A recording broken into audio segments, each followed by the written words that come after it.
نحمده ونصلي على رسول الكريم اما بعد فاعوذ باللہ من الشیطان الرجیم بسم اللہ الرحمن الرحیم۔ اسلامی وظائف میں خوش آمدید۔ اعمال کو برباد کرنے والی 3 چیزیں۔ فقیہ ابولیث سمرقندی رحمۃ اللہ علیہ نے اپنی کتاب تنبیہ غافلین عربی میں حضور نبی اکرم صلی اللہ علیہ وسلم کا ایک فرمان مبارک نقل کیا ہے، جس کا خلاصہ یہ ہے کہ 3 چیزیں اعمال کے ثواب اور نور کو ضائع کر کے رکھ دیتی ہیں۔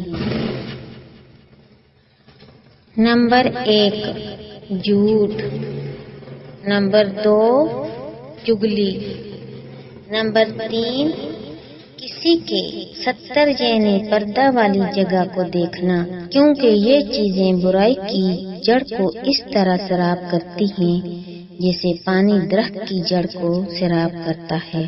اللہ تعالیٰ تمام مسلمانوں کی ان چیزوں سے حفاظت فرمائے، آمین ثم آمین۔